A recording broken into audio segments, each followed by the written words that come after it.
एक दफ़ा का ज़िक्र है कि एक जंगल में एक लालची बंदर रहता था।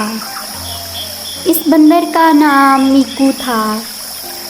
मीकू हर वक्त कुछ न कुछ खाता रहता, क्योंकि इसे खाने पीने का बहुत शौक़ था और वो हमेशा मज़ेदार चीज़ें खाने की तलाश में रहता।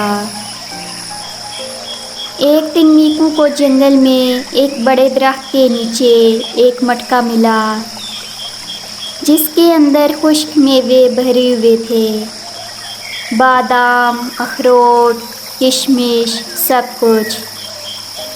मीकू की आंखें चमक उठीं। वाह, आज तो किस्मत ने साथ दिया है, मीकू ने कहा।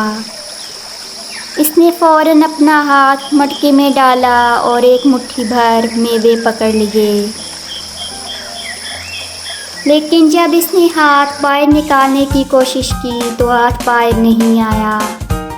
मीकू ने एक मुट्ठी में इतने सारे मेवे पकड़ रखे थे कि मटका तंग हो गया था। मीकू ने ज़ोर लगाया, लेकिन हाथ वहीं फंसा रहा। अब तो मीकू परेशान हो गया। अरे ये क्या हुआ, मेरा हाथ क्यों नहीं निकल रहा? इसने इधर उधर देखा कि कोई इसकी मदद करे, लेकिन जंगल के सारे जानवर हंसने लगे। हाथी बबलू ने कहा, मीकू, अगर तुम कुछ मेवे छोड़ दो तो तुम्हारा हाथ बाहर निकल आएगा।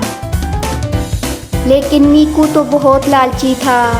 नहीं, मैं सारे मेवे चाहता हूँ, इसने ज़िद से कहा और फिर से ज़ोर लगाया, पर हाथ फिर भी नहीं निकला। आखिरकार जब मीकू थक गया और भूख से चकराने लगा तो इसने आधे मेवे छोड़ दिए और फ़ौरन हाथ आज़ाद हो गया। जैसे ही हाथ बाहर आया, मीकू खुश हो गया और एक मेवा मुंह में डालकर कहने लगा, बस थोड़ा ही काफ़ी है।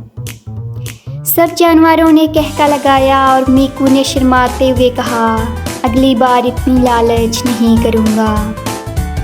यूँ मीकू को एक मज़ेदार सबक मिला कि कभी कभी थोड़े में भी खुशी मिल जाती है और ज़्यादा लालच और मुसीबत का बाहिस बन सकती है।